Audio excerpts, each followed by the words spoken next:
2,000 jobs. It brings in $8 billion to our region's economy every year.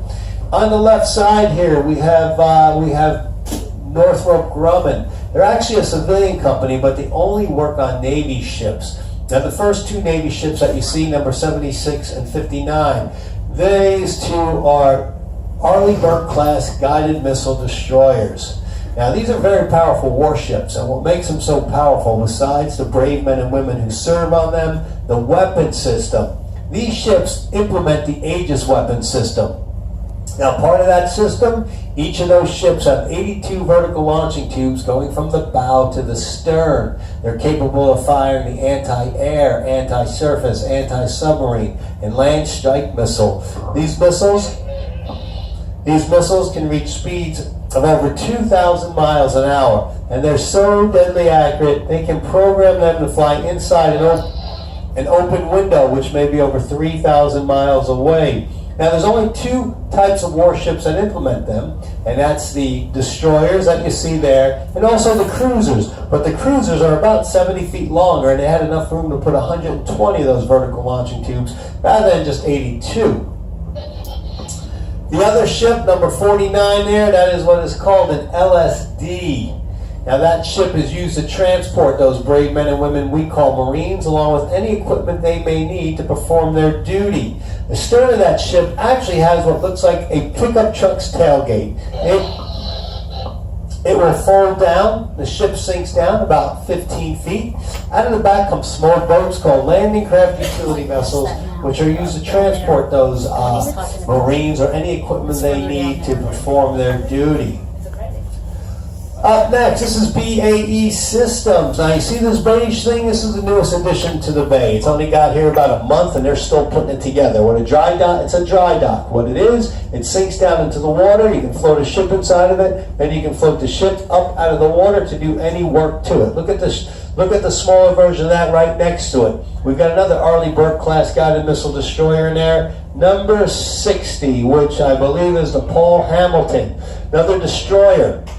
Oh, and by the way, folks, the reason for that plastic is to protect the environment. Before these ships are hydro-washed, sandblasted, or painted, in order that those particles don't go in the bay, they wrap it up tight with that plastic. I don't know if you noticed the bridge back there, but the bridge as well is continuously being painted. And to keep the particles out of the bay, they have to put that plastic on it. So when we turn around, you'll see the plastic. It almost looks like a Band-Aid on the bridge. Up next, ship number 47. This is another one of those LSDs. 47 is the Rushmore. Again, used to transport troops and equipment. And by the way, these LSDs are actually being sold off. The Navy operates like any other smart business. When their assets start getting older and they can sell them off still and make at a value, that's what they're doing, because they built a new ship, a new class of ship to replace that. And they're called San Antonio class LPDs. They're larger, much stealthier, and much faster. Again, we are selling those aging LSDs off. I believe we still have 3 or possibly 4 still stationed here in San Diego.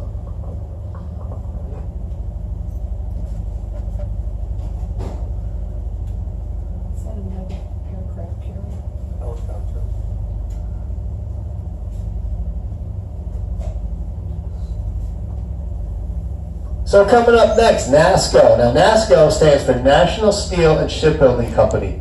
NASSCO is actually our largest manufacturing employer here in San Diego. And currently they're so busy, they're working around the clock, because they don't only repair ships here, they build them. And you're going to get a chance to see them do both. As you can see up there in the dry dock, we have another ship in there, and that's another destroyer. And that is the Stockdale. That's the Stockdale. As you can see, it's all wrapped up in plastic to protect the environment. The next ship, number 4, is an LHD. I know you're looking at that thinking it's a helicopter, aircraft carrier, but it's a smaller version. This is actually a helicopter carrier. LHD number 4 is the Boxer. She can carry 24 helicopters, 4 Harrier jump jets. It holds a crew of 1,900 of the brave men and women we call Marines. Along with them, 1,200 of the brave men and women we call sailors. Now you might notice the stern of the ship. Yesterday it was open. It may be open today. That's because this ship will sink down. Out of the back come those small landing craft utility vessels. Along with that, they have 2 hovercraft inside here to assist on transporting those troops.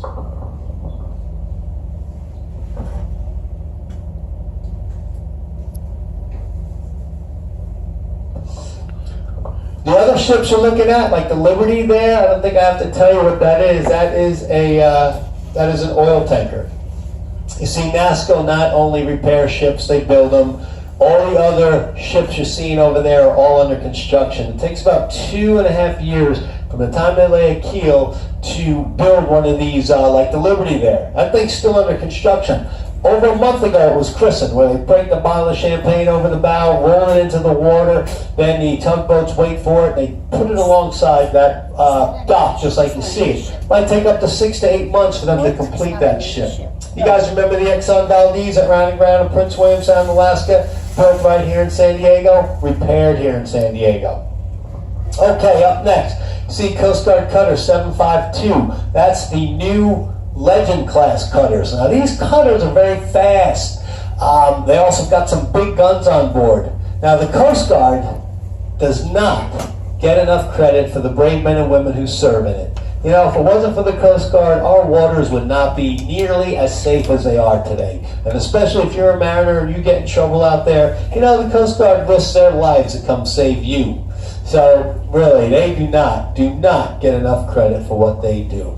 Anyway, that Coast Guard cutter is tied up Pier number 1. You'll probably notice this fence along the side here. This is called an asset protection barrier. It is there to deter anyone from getting too close to our Navy ships.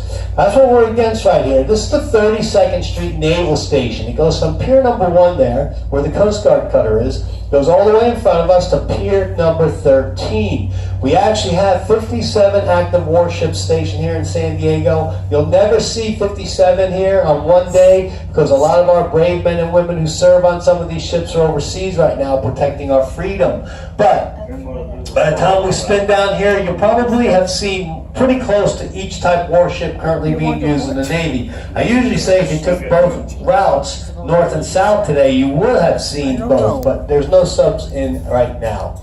Anyway, so getting back over here to the left, the little white and gray barge, temporary housing for these brave men and women who serve on these ships. When work is being performed to their ship, they need a quiet place to eat and sleep. That's what that is, temporary housing, temporary mess halls.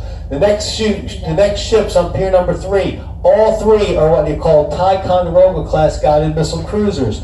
Just like the destroyer, they implement the same weapon system, but these ships are 70 feet longer, and because of that, they had enough room to put 120 of those vertical launching tubes rather than just 82. And by the way, the radar system on these ships, very powerful.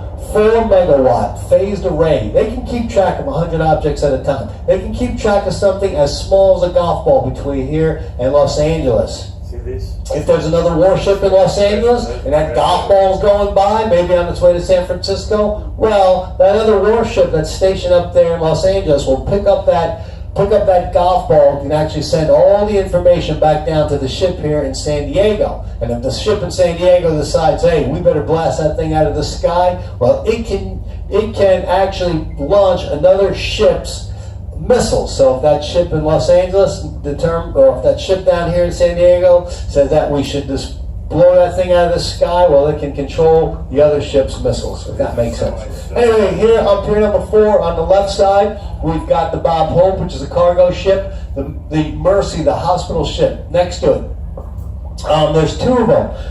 One is on this coast, the other one's on the east coast. The one on the east coast is called the Comfort. They go out during wartime, they'll be off the coast aiding the injured. In peacetime, goes all over the globe conducting humanitarian aid. Now looking on the next pier, the 2 ships on this left side, number 6. These are the new combatant littoral warships. These ships were designed to operate in very shallow water. In fact, they had the Navy SEALs in mind.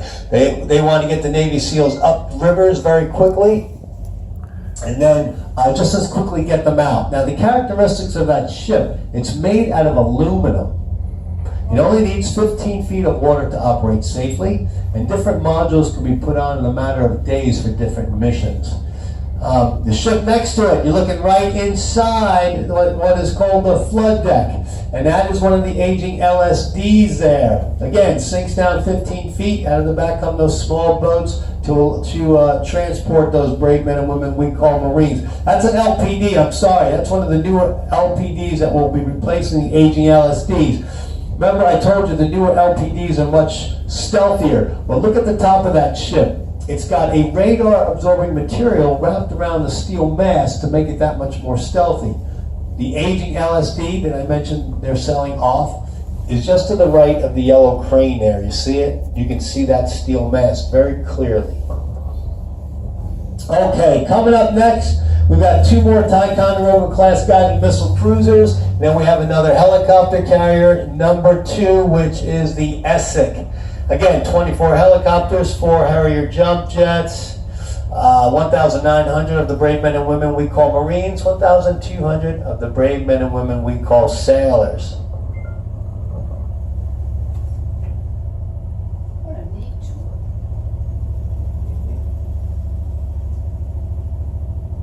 We stayed over that way.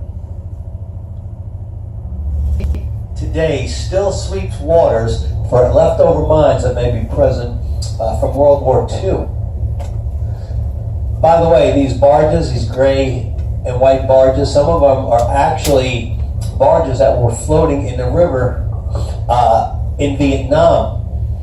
Those brave men and women during that era used to take rest and relaxation. They used to just, go somewhere and just, these barges would be tied up along the river and they'd go there and rest for a couple of days or whatever. Okay, coming up, you guys, we've got all the same ships, cruisers, destroyers.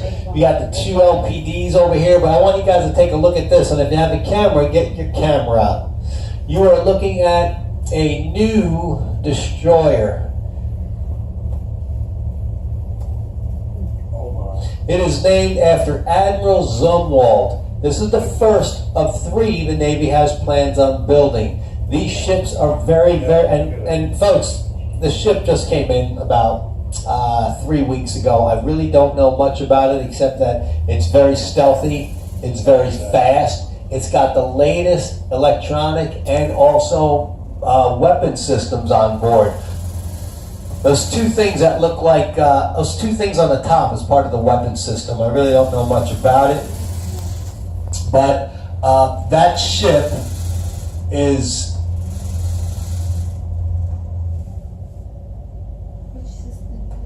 almost 700 feet long, and look how stealthy it is. As we go by the bow of that ship, look how stealthy it is. You can't see that from before. Right, and it's hard to see it on radar. Now, the amazing thing about this thing, folks, they're going to build 3 of them. The cost is $4.4 billion. That's 4.4 billion with a B. Very fast, very stealthy.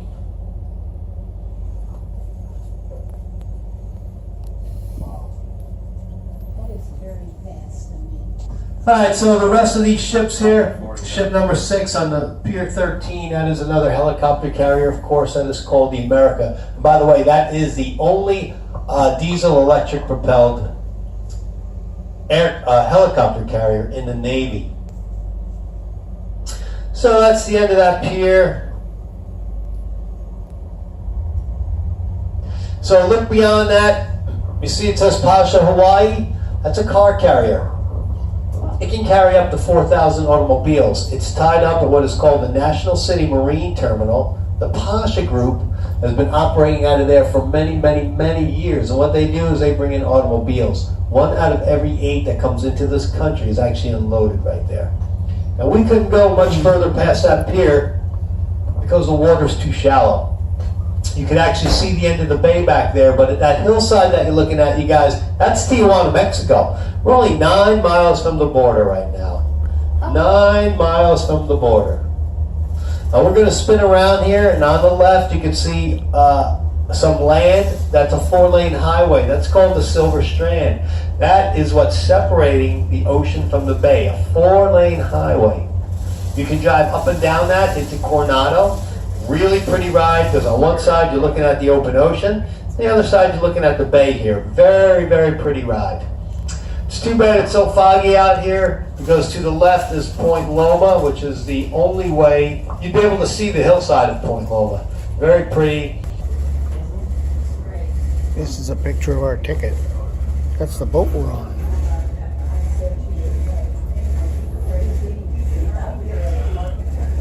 We're sitting... Where are we?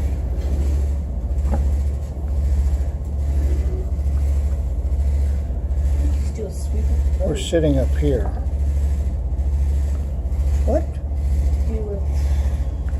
Oh.